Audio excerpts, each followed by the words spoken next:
সরাসরি আপনাদের নিয়ে যাব লিন্সি স্ট্রিট চত্বরে, যেখানে পুলিশের ব্যারিকেড রয়েছে। আমাদের প্রতিনিধি সুকান্ত মুখোপাধ্যায় রয়েছেন। সুকান্ত, কিছুক্ষণ আগে তুমি আমাদের দেখাচ্ছিলে একেবারে ডরিনা ক্রসিং বরাবর আন্দোলনকারীরা তারা বসে রয়েছেন নিজেদের সিদ্ধান্তে একেবারে অনড়। সেক্ষেত্রে আমি একবার তোমার কাছে সেই ছবিটা দেখার পাশাপাশি ধর্মতলা শহরের প্রাণকেন্দ্র যান চলাচলে ঠিক কি পরিস্থিতি জানতে চাইব।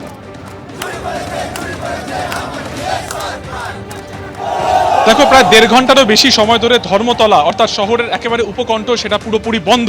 একদিকে যেমন নর্থ কলকাতা থেকে এই ধর্মতলা হয়ে সাউথ কলকাতার দিকে যাওয়া যায় সেই রাস্তা যেমন বন্ধ, তার ঠিক অন্যদিকে অর্থাৎ সেন্ট্রাল এভিনিউর দিকে যাওয়ার যে প্লাঙ্ক রয়েছে সেটাও পুরোপুরি বন্ধ।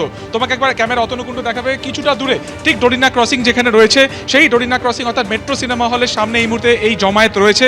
কিছুক্ষণ আগে এই জমায়েতের একটা অংশ ব্যারিকেডের কাছে এসেছিল লিন্সি স্ট্রিটের, এবং সেখানে ডিসি সেন্ট্রালের সাথে তারা কথা বলেন, এই ব্যারিকেড খুলে দেওয়ার কথা তারা বলেন, কিন্তু ডিসি সেন্ট্রাল তাদেরকে পরিষ্কার জানিয়ে দেন যে এই ব্যারিকেড কিন্তু কোনোভাবে খোলা হবে না। এবং সেই কারণে তারা কিন্তু তাদেরকে এটাও বলেন আন্দোলনকারীদের যে তারা যাতে এই আন্দোলন তুলে নেন। কিন্তু আন্দোলনকারীরা যেটা স্পষ্টত জানান যে যতক্ষণ না তাদেরকে এই ব্যারিকেড খুলে দেওয়া হচ্ছে এবং তাদের যে পূর্বঘোষিত কর্মসূচি রয়েছে সেই কর্মসূচি মারফত তারা কিন্তু কালীঘাটে যেতে চাইছেন, হাজরা মোড় হয়ে তারা কালীঘাটের উদ্দেশ্যে যেতে চাইছেন। কিন্তু পুলিশের তরফে বারবার বলা হচ্ছে যেহেতু তাদের অনুমতি নেই, সেই কারণে এই যে ব্যারিকেড যা আজকে সকাল 10টার কিছু পর থেকে পুরোপুরি আটকে দেওয়া হয়, সেই ব্যারিকেড খোলা হবে না। এই মুহূর্তে একাধিক কলকাতা পুলিশের সিনিয়র অফিসাররা তারা সেখানে রয়েছেন, পরিস্থিতির উপর তারা নজর রাখছেন। এর পাশাপাশি কিন্তু ধর্মতলা অত্যন্ত গুরুত্বপূর্ণ জায়গা, তুমি জানো, সেই কারণে কিছু যে সমস্ত গাড়ি ঘোড়া রয়েছে বা যানবাহন রয়েছে, ভেহিকেলস রয়েছে, সেগুলো কিন্তু কিছু রুট চেঞ্জ করা হয়েছে। যেমন দক্ষিণ কলকাতা থেকে যে গাড়িগুলি আসছে সেগুলোকে রেড রোড ধরে সরাসরি একেবারে স্ট্যান্ড রোড ধরে কিছু রাস্তা ঘুরিয়ে দেওয়া হচ্ছে। অন্যদিকে নর্থ কলকাতা থেকে যে সমস্ত গাড়িগুলি আসছে সেন্ট্রাল এভিনিউ থেকে, তা লালবাজারের সামনে থেকে বিবিধি ভাগ হয়ে ঘুরিয়ে দেওয়া হচ্ছে।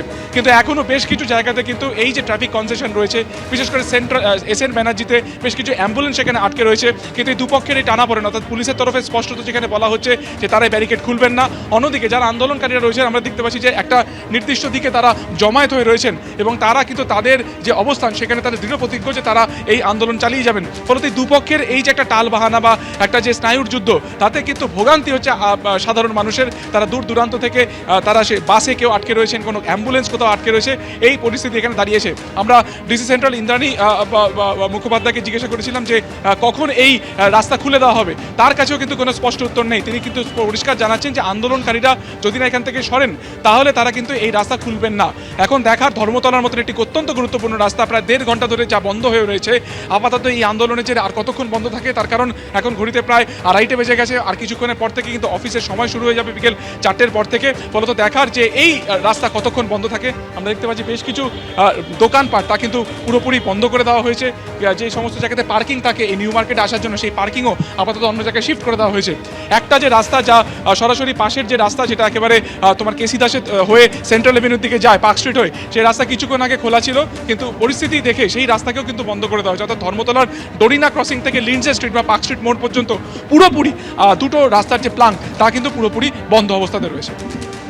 সুকান্ত, তুমি আমাদের সঙ্গে থাকো। আপনারা দেখলেন যে শহরের একেবারে প্রাণকেন্দ্র ধর্মতলা চত্বর পুরোপুরি অবরুদ্ধ এবং একেবারে যানজট তৈরি হয়েছে সেখানে। সরাসরি আমাদের আরেক প্রতিনিধি অর্ণব মুখোপাধ্যায় আমাদের সঙ্গে রয়েছেন। অর্ণব, প্রায় 1.5 ঘন্টারও বেশি সময় ধরে শহরের অন্যতম ব্যস্ত রাস্তা অবরুদ্ধ। এই মুহূর্তে ঠিক কি ছবি দেখতে পাচ্ছ?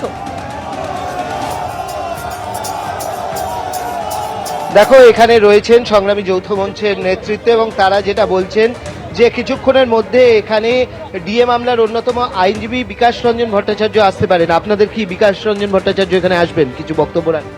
দেখুন, বিকাশবাবু চেষ্টা করছেন এখানে উপস্থিত হওয়ার।